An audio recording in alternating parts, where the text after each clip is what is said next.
medicamentos que no están aprobados, que realmente no tienen evidencia, y de eso yo les voy a hablar un poco de cuáles son los medicamentos, qué función van a tener estos medicamentos en la vida del paciente, en su memoria, porque fundamentalmente el tratamiento, antes de comenzarles, hay que quedar claro que al momento actual de las ciencias médicas no hay un tratamiento curativo todavía, no hay un tratamiento que cure la enfermedad del Alzheimer,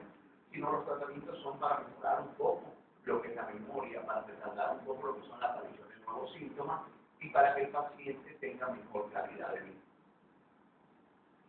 Y realmente el tratamiento es una parte importante de la enfermedad, pero yo creo que lo más importante es esto, el amor con que cuidemos a nuestro paciente, o sea, y el amor con que lo tratemos para que su calidad de vida sea muy mejor. Con el medicamento va a ser, le vamos a ayudar, pero también con el amor ayudamos mucho a estos pacientes. Y este es lo que le decía, como dice ahí, no hay un tratamiento que pueda parar por invertir el curso de la enfermedad, pero hay medicación que puede retrasar la progresión de la enfermedad. Ojalá que estemos hablando ya por las reuniones que vamos a tener acá dentro de 1 año, 2 años, que ya hay un tratamiento curativo o al menos preventivo. Al final van a ver algunos tratamientos que se están haciendo para tratar de detener la enfermedad. Y realmente también, como dice ahí, hay también formas de tratar síntomas de la enfermedad que no usan medicación, hay formas también de tratamiento médico, pero tratamiento no médico también, o sea que es muy importante estar uno informado, porque sí, también ustedes han oído que ha habido un repunte a nivel internacional y nacional de la venta de medicamentos que preservan la memoria, que no, y son medicamentos que no tienen evidencia científica a la luz de los conocimientos actuales. Anoche nos reunimos con un grupo de neurólogos, discutíamos también lo de las células madre, o sea que realmente hay tratamientos que todavía no han dado evidencia, pero que posiblemente pues la gente los vende y a veces lo más importante para nosotros es estar informados para poder escoger el mejor tratamiento para nuestro familiar. ¿Y es posible evitar la enfermedad de Alzheimer? Esa es la gran pregunta que todos nos hacemos, nosotros que tenemos familiares, todo el mundo, que si realmente pudiera retardarse o pudiéramos evitar nosotros la enfermedad de Alzheimer. Este es un estudio muy importante, hecho en 1.400 mujeres mayores de 75 años y 5 años, 7 años de seguimiento con el ginkgo biloba, y ven los que tuvieron realmente el ginkgo biloba dio cierta efectividad como preventivo, o sea, no es una gran efectividad cuando se ataca la P, pero pues hubo menos aparición en los pacientes que tomaron ginkgo biloba que en los que no tomaron ginkgo biloba, o sea, es un estudio importante y se sabe que pues pudiera ser algo que previniera un poco la aparición de los síntomas de Alzheimer. Este otro estudio importante, con la nicotina, se pensó que, ayer hablábamos también, que cree que los pacientes que fuman pues retardan un poco la aparición de enfermedades degenerativas. Por ejemplo, había un estudio hecho en Parkinson que pensaba que los fumadores retardaban un poco la aparición de síntomas. En este caso fue un estudio de nicotina de pacientes fumadores, pero no, la evidencia en Alzheimer no fue significativa, o sea que realmente tanto los fumadores como los no fumadores de la enfermedad. Alguien de mis profesores decía que cuando salieron estos estudios, decía cuando salieron estos estudios, él decía que a los fumadores no le daban enfermedad de Alzheimer porque morían antes que le diera el Alzheimer, morían de cáncer de pulmón. Entonces por eso decía que no le daban, que si iban a morir de cáncer de pulmón ya no le daban. Ahora lo otro importante es, si nos tomamos una tacita de café como preventivo de Alzheimer, igual fue consumidor de café de 75 miligramos durante 20 años, tuvieron menos evidencia de Alzheimer, o sea que pudiera ser que el café también tuviera algo como preventivo del Alzheimer. Acuérdense que el Alzheimer no se sabe bien porque es una enfermedad, y entonces lo que se hace es que posiblemente se interactúa con algún receptor o algo, y por eso hace, o hay menos aparición de enfermedad de Alzheimer en este estudio en los pacientes que se toman una tacita de café. Hay que tomar café. Lo otro es la vacuna. Se habla mucho de que si va a haber una vacuna contra el Alzheimer en los laboratorios franceses, que fue uno de los países que va más adelantado en cuanto al estudio de vacunas. Se está haciendo muchos estudios fundamentalmente en ratas. Las pobrecitas ratas son los que casi todos los estudios no utilizan, las ratas y los conejos, que son sacrificados, que va bastante adelantado el estudio, pero realmente como no es un solo factor que produce la enfermedad, o sea, son varios factores, los anillos neurofilicales, la generación que se produce, entonces se está viendo realmente pues la efectividad de la vacuna para cuando se saque sea lo más efectivo posible, o sea que tenemos una posibilidad todavía, los que vamos por ahí por los 40, 50, para prevenir un poquito con esta vacuna. Lo otro es los estrógenos en las mujeres. Realmente sabemos que después de cierta edad comienza a aparecer los periodos premenopáusicos o menopáusicos, y este fue un estudio hecho. Las mujeres que usan tratamiento sustitutorio después de la menopausia tienen menos riesgo de desarrollar una enfermedad de Alzheimer, con 0,59, o sea, 0,59 los que tomaron, 1 los que no tomaron, o sea que hay un por ciento casi de 26% más, de 41 para no tener la enfermedad. Realmente es importante también, fue un estudio muy importante, fue publicado en International Medicine Internacional, y realmente pues, es importante saber que cuando llega la menopausia, pues los tratamientos sustitutivos también pues, son importantes un poco a la hora de prevenir el Alzheimer.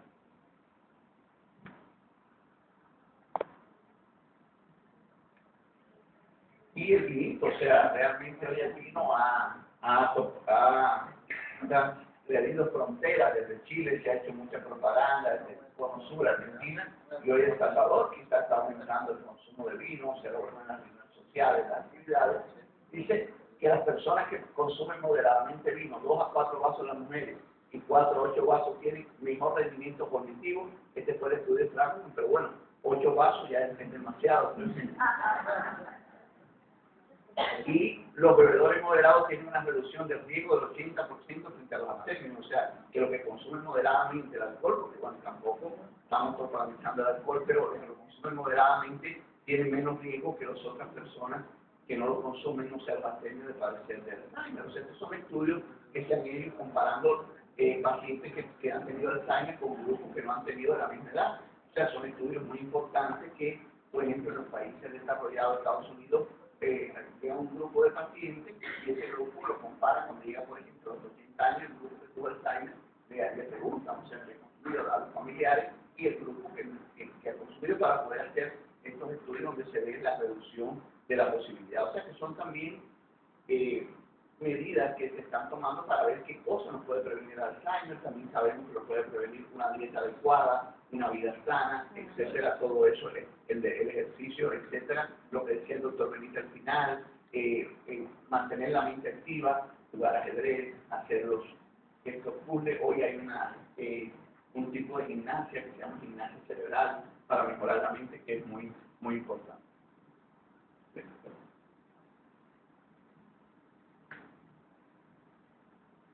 Es el tratamiento actual que estamos haciendo con nuestros pacientes, que es lo que tenemos,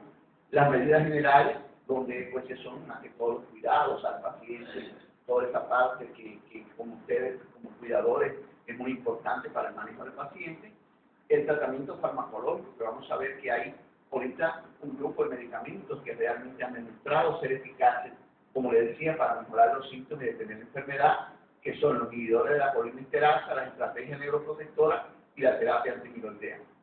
Y lo otro importante es que el paciente con Alzheimer, lamentablemente, en un momento de la enfermedad va a hacer trastornos conductuales, se va a poner agresivo. Ahí cuando los familiares nos lleguen y nos dicen, mira doctor, mi papá queda tan tranquilo, educado, ya grita, me dice malas palabras, me llama tal por cual, etcétera, y se pone muy agresivo. Entonces, para eso también hay medidas no farmacológicas, pero también hay fármacos que se están utilizando que tienen evidencia científica para este tipo de pacientes, donde le vamos a ayudar fundamentalmente a mejorar la conducta del paciente. Y por supuesto,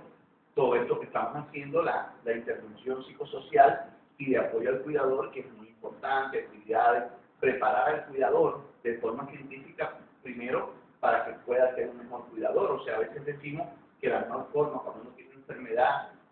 nuestra familia es aprender bastante para cuidar mucho mejor. Es como nuestros hijos, cuando tienen déficit de atención, le decimos que la mejor forma de los niños con déficit de atención es que el padre sea quien más sepa de déficit de atención. Y por supuesto, actividades de apoyo que se están haciendo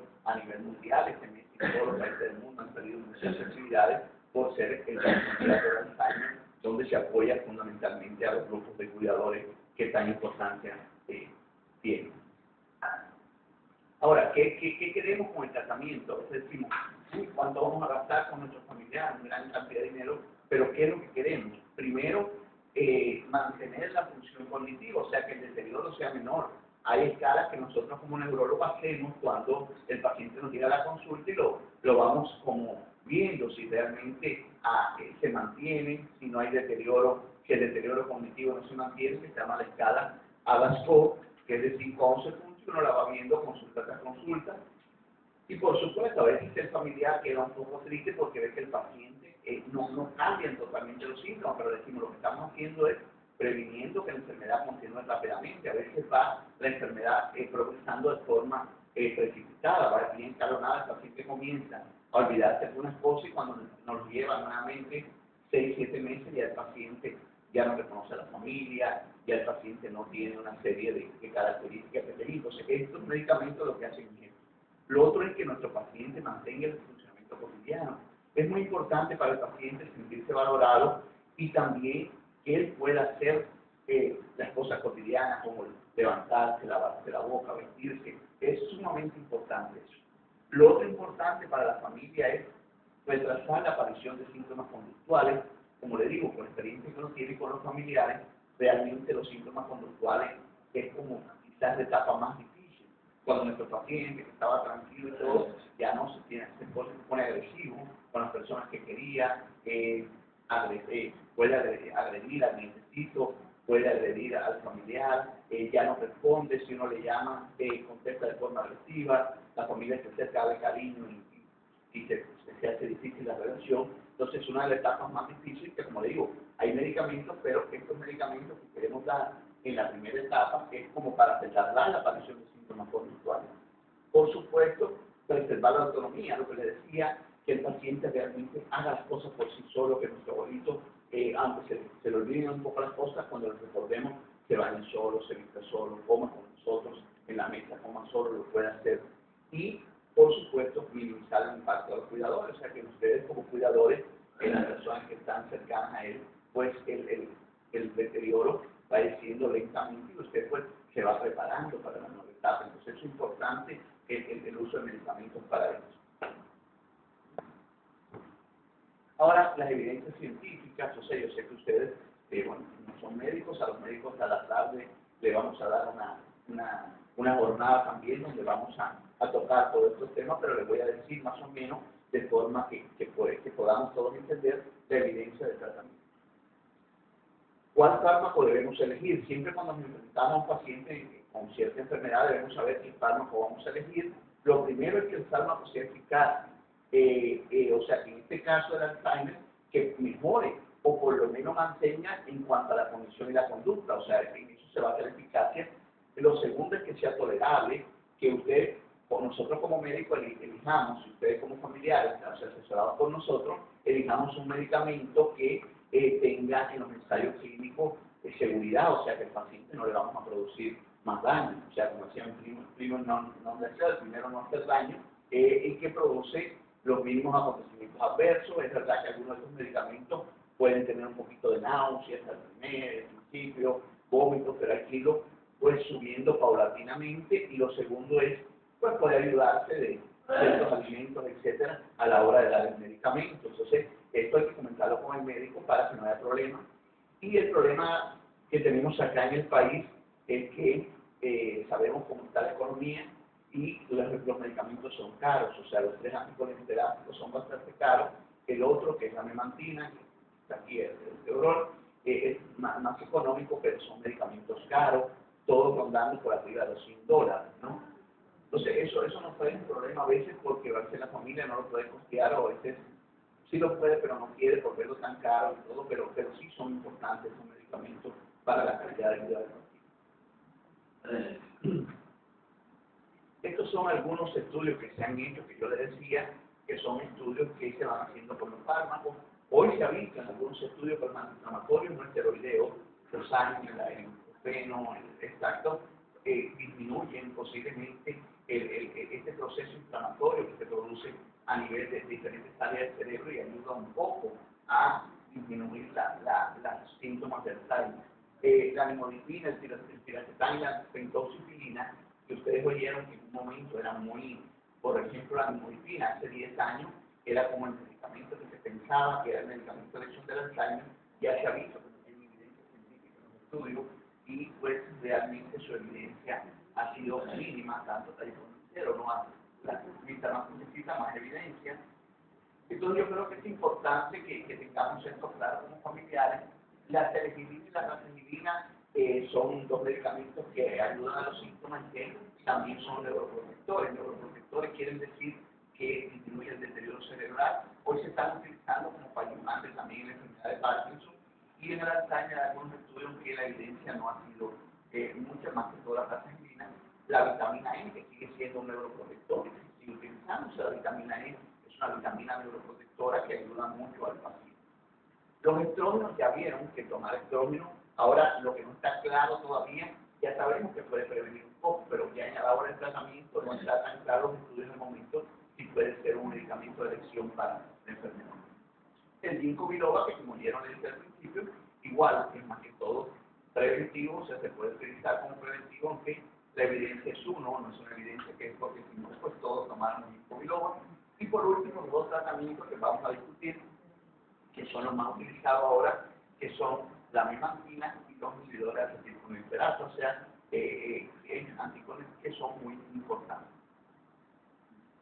Los anticolinsterásicos realmente es el medicamento que primero se utiliza en pacientes con Alzheimer de inicio, cuando usted lo diagnostica, cuando usted le llega a ese paciente, a nosotros, nos llega a sus familiares, hacemos el diagnóstico, es muy importante pues comenzar con un tratamiento, ellos son los de primera elección, ¿por qué? Porque han demostrado efectos significativos, indicando que son agentes mejores que el placebo de manera consistente. Cuando se hace una investigación científica, uno toma el medicamento que quiere investigar contra un placebo, que digamos es un medicamento fabricado pero que no tiene nada, que solo decimos la harina que tiene como harina, o sea, es un medicamento y se hace investigación, se ha detectado también en los estudios que se han hecho, que se hacen ya el paciente tomando el medicamento, mejoría en el comportamiento cognitivo y también en la parte del comportamiento funcional del paciente. Lamentablemente la enfermedad sigue progresando, pero como les decía, lo más importante es que retardar la aparición de nuevos síntomas y retardar la aparición de que nuestros familiares estén encamados y que se ponga agresivo, etc. O sea que su memoria la mantengamos mientras más podamos y estos medicamentos han demostrado evidencia científica. Estos son los aprobados realmente, la FDA, estos son, como dice, los que ya están aprobados a nivel mundial, los que se han investigado. En El Salvador tenemos todos, la tetrina no hay en el país, la tetrina fue ya sacada del mercado porque produce mucho daño hepático, fue la primera. Estos primeros son en estadio leve moderado, o sea, cuando la enfermedad comienza, fundamentalmente, y acá en El Salvador tenemos el donapecilo, la ribastimina y la galantamina, estos son los nombres genéricos, hay varios nombres comerciales, ya realmente con la ley del medicamento entraron varios laboratorios al país que producen medicamentos y algunos pues por la parte económica están mejor económicamente, pero son estos tres fundamentalmente los inhibidores que se están utilizando. Y el otro medicamento que es el que se utiliza en la etapa moderada grave, y la ventaja que tiene es que se puede utilizar asociado con los anticolinesteráticos. Cuando nuestro paciente, aún con el tratamiento, va pasando de una etapa a otra, en la etapa moderada grave se le puede añadir memantina, que realmente mejora muchos síntomas en este paciente y que le va a ayudar a su funcionamiento. Este es de parte científica lo que hace los inhibidores de acetilcolinsterasa, la butililcolinsterasa, que ayudan a degradar la acetilcolina en el cerebro y evitan la aparición de nuevas placas, evitan la aparición, más que todo, no evitan y mejoran síntomas cognitivos, fundamentalmente en la memoria. Este es el grupo de la vida media de los medicamentos, son medicamentos de los 13 inhibidores, ribastimina, que tienen lo más conocido se llama el acetaminofén, y realmente vean cómo actúan. Los medicamentos actúan diferentes, unos más o menos, pero lo que queremos con este medicamento, y de hecho se utiliza uno solo, no se utilizan 2 ni 3, o sea, el médico con el paciente escoge, perdón, con el familiar, en el caso del paciente al inicio también, cuál de ellos va a utilizar, dependiendo de las características del paciente, dependiendo de lo que el médico, la experiencia del médico, etcétera, pero los 3 tienen evidencia en los estudios que se han realizado científicamente. Estos son, el donapecilo se puede utilizar, la dosis terapéutica es de 10 miligramos, la galantamina de 8 y después se puede utilizar hasta 16, como decía, muchas veces hay que empezar con dosis bajas para que el paciente se vaya adaptando y evitar efectos colaterales del medicamento, porque como ven, fundamentalmente los efectos colaterales son muy parecidos los 3, náuseas, vómitos, pérdida de peso, y el otro, que se utiliza la ribaspirina, hoy en un parche, hay parches de 5 de 4.6, que son 5 centímetros, y de 9.5, que son 10 centímetros. Estos parches se ponen una vez al día. Usted se puede escoger uno de ellos para el tratamiento. Y el otro, como les decía, en la etapa moderada, la memantina ha sido realmente muy importante. Fue aprobada por la FDA desde octubre del 2003. Acá tiene varios nombres, uno de ellos es Tebrol, que está aquí allá atrás en la foto, y en Estados Unidos, cuando empezó el estudio, ha estado muy en boga, se llaman almendra, allá se llaman almendra, y hoy pues está siendo utilizado. Es un antagonista no competitivo de baja afinidad, es un incitatorio más importante del cerebro del glutamato, de ahí que al inhibir esto pues va a producir cambios más que todo en que el paciente se mantenga más alerta, en que esos cambios cognitivos de memoria, etcétera, que presenta el paciente, pues se vaya minimizando, aunque como les decía, no puede detener la enfermedad. Este es un estudio que tengamos una idea, lamentablemente acá en El Salvador se va a comenzar un estudio importante de las características de pacientes con Alzheimer. El doctor López Contreras, que ahorita nos va a disertar, va a dirigir el estudio que se llama 1066 para las características del país, de los pacientes con Alzheimer. Se va a hacer el lanzamiento en diferentes áreas del país para ver. Este es un estudio que se hizo en España para ver las características de los pacientes. Y vean esto, un país desarrollado, donde se cree que todo el mundo debería tener acceso a los sistemas de salud, el 26% de los pacientes no reciben tratamiento específico, o sea, pueden recibir una vitamina, pueden recibir otra cosa, pero no tienen un tratamiento específico o con evidencia científica para la enfermedad de Alzheimer.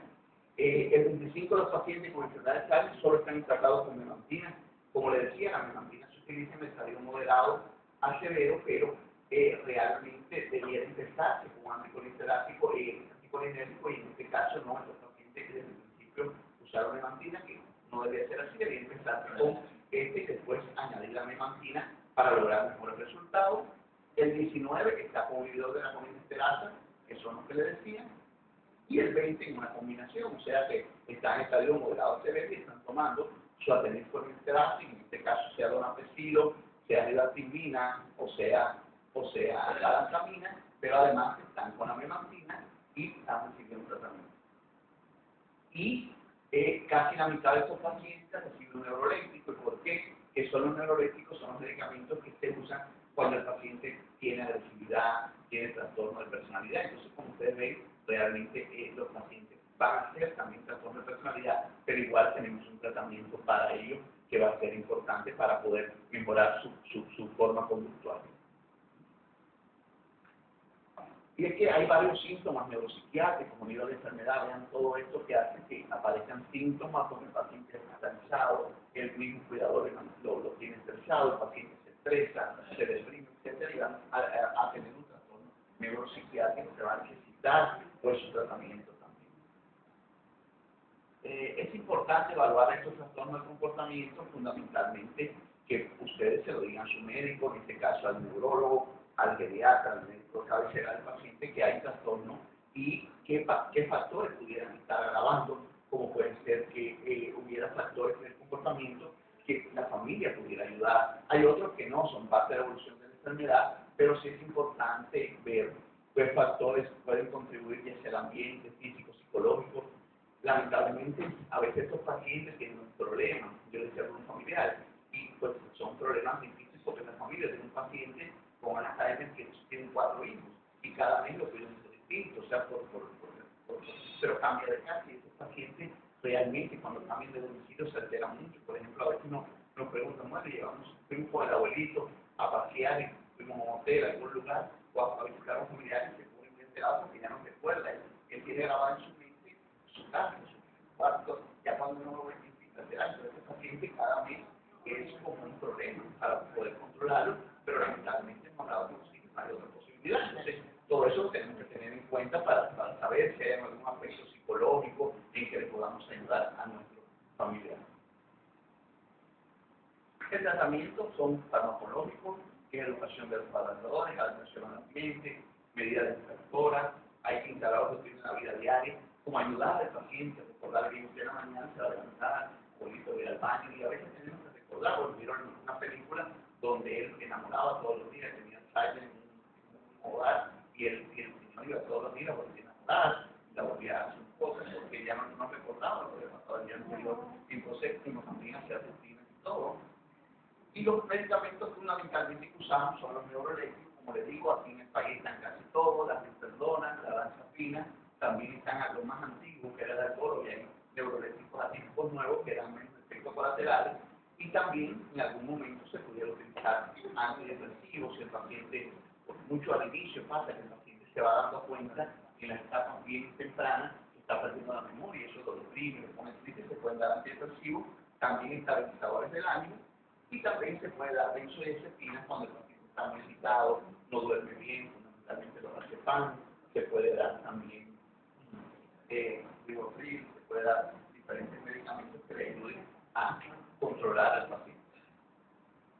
Esta es la norma de la buena prescripción, más que todo para que ustedes la conozcan, más que todo en la tarde vamos a discutirla con los médicos. Utilizar fármacos bien conocidos, cuando decimos bien conocidos es que tenga evidencia científica. La monoterapia, empezar con un solo fármaco, a veces bombardeamos al abuelito con 10 fármacos y después empieza a tener efectos colaterales y no sabemos cuál fue. Entonces comencemos con uno y después si necesita lo vamos a ir poniendo, pero como les decía ahorita, la evidencia científica es empezar con anticolinérgicos y continuar fundamentalmente con la memantina para la segunda etapa y bueno, se pueden añadir algún tipo de vitamina, etcétera, pero no cargado de medicamentos. Iniciar con dosis bajas, subir lentamente, que ustedes como familiares estén monitoreando al paciente y se retornen al médico si han visto mejoría, si no han visto mejoría, si el paciente ha mejorado la calidad de vida, si el paciente puede hacer sus cosas por sí mismo. Y esta parte que es el mantener el contacto con el médico. Esta enfermedad es muy importante. A veces, lamentablemente, cuando los médicos de los hospitales nacionales es bien difícil la cita, a veces son 6 meses, etcétera, y en lo privado a veces cuesta contactar al médico, pero yo creo que es importante mantener una comunicación fluida con el médico y si realmente no se puede, pues se puede cambiar el médico, ¿no? Para que realmente es importante esto para los síntomas del paciente para el tratamiento. Lo otro importante es los síntomas, ver bien los síntomas, ustedes tratar de ver y explicar, buscar qué factores desencadenan, si en la casa hay algo. Por ejemplo, si a veces pasa hasta con las mascotas, que el abuelito ya le molesta los ruidos, hay un abuelito que dice que quiere que el perro tuviera que sacarlo porque cada vez que el perro ladraba se ponía agitado y gritaba y todo. Entonces realmente son cosas que hay que tener en cuenta y ver qué se va a hacer. O sea, siempre pensando en el familiar. O sea, nunca vamos a quedarnos con el perro y vamos a botar al abuelito. O sea, hay que pues, sí, evaluar el impacto en pacientes y cuidadores. Realmente, las personas que pues, ellas tienen mucha experiencia, las señoras de Alzheimer, que las personas que cuidamos o que tenemos un familiar, realmente al final nos vamos sintiendo muchas veces, cuando termina lamentablemente la enfermedad, el paciente fallece, muchas veces tenemos que ingresar al cuidador para darle tratamiento también. Los cuidadores sufren mucho y ahorita vamos a oír la experiencia de un cuidador también que nos va a contar cómo ha sido su vida con su familiar con Alzheimer. Y realmente buscar fármacos actuales con evidencia científica. Realmente hoy la medicina es basada en evidencia, es muy importante que usted coja el médico que le va a dar la medicina científica y no que coja un charlatán que le va a hacer gastar y realmente no está ayudando. La comorbilidad son las otras enfermedades. La comorbilidad quiere decir que estar como atento si el paciente tiene bronconeumonía, si tiene otras enfermedades, o sea, estar bien pendiente de las otras enfermedades que puede tener el abuelito, que son comórbidas. ¿Cómo se llama? En la medicina comorbilidades las otras enfermedades que aparecen como enfermedad. Por ejemplo, usted tiene diabetes, pero va a empezar enfermedades comórbidas, va a tener neuropatía, puede tener enfermedades enfermedades respiratorias, y es muy importante. Y este es el futuro, ojalá para nosotros llegue a tiempo, ¿no? Es la prevención, lo que le decía, una alimentación adecuada, cómo lo vamos a prevenir nosotros, con vino, fruta, cafeína, usted que hace sus cafecitos, su vinito, una buena comida con fruta. Los fármacos hipopremiantes, hay un estudio muy importante donde las estatinas, en el sentido de que se llaman estatinas, hay un estudio que va corriendo y que está determinado que dice que los pacientes que usan estatinas tienen igual, están más prevenidos a la aparición de Alzheimer. Los fármacos antihipertensivos, cuando el paciente es hipertensivo, comenzar a tomarlo lo más rápidamente posible y no evitar que la hipertensión siga. Sabemos que la hipertensión es una medicina y que muchas veces hace pequeñas lesiones a nivel cerebral y va a producir una demencia que no se llama Alzheimer, pero se llama demencia por isquemia cerebral o demencia de pequeños vasos, o sea, donde hay una enfermedad de pequeños vasos que al final va a producir una demencia. Hay que ver la sustitución hormonal, tenemos que pensar en que las mujeres, que cuando llegan a la edad menopausia, pues hablar con su ginecólogo para que les ponga su terapia de sustitución hormonal, la vacunación, que ojalá, como decía, aparezca, y fundamentalmente las dos terapias que nos van abriendo el camino del futuro son la terapia genética, que es la manipulación de genes, o sea, realmente son enfermedades, se hizo el genoma humano, el grupo japonés hizo el genoma humano, y se ve que son enfermedades que muchas veces se puede predecir. Por ahí hay un estudio para predecir quién va a tener Alzheimer, por ahí que en un congreso lo estábamos ofreciendo, pero no me lo quise hacer, o sea, para no quieren saberlo. Pero mucha gente no quiere, pero más que todo en los familiares que han tenido Alzheimer muchas veces se hace, y entonces la terapia genética posiblemente en un futuro va a prevenir la enfermedad, y la terapia antimiloidea porque se sabe que en el Alzheimer se acumula la sustancia amiloide y esa es la que va produciendo o es parte de la generación que se produce en el cerebro. Eso fundamentalmente es lo que se hace, y realmente para concluir el tratamiento estándar es un inhibidor de la colinesterasa, ya sea de la timbina, galantamina o donapecilo por la adición de memantina en los estadios moderados y graves de la enfermedad, o sea, un medicamento inicial que vamos a poner a nuestro paciente, lo vamos a ir evaluando con las escaladas que hacemos, y después si le a una enfermedad continua, porque es una enfermedad degenerativa, ponemos memantina en el estadio. La terapia antioxidante generalmente con vitamina E se puede recomendar, o sea, se puede ayudar, y en los próximos años vamos a ver una nueva cantidad de medicamentos que diferentes mecanismos de acción y con una acción simultánea. Posiblemente, como decía, hay que empezar con monoterapia, pero quizás en el futuro la politerapia va a ser una de las características de los pacientes con Alzheimer. Realmente yo creo que es importante pues el tratamiento, y realmente es importante esto que ustedes como familiares de pacientes con Alzheimer tengamos en cuenta eso. Tú has cuidado de mí, déjame que ahora yo cuide de ti, realmente cuidemos de tus familiares, y la mejor forma de cuidarlos es con amor, pero también tratando adecuadamente a nuestros pacientes. Muchas gracias.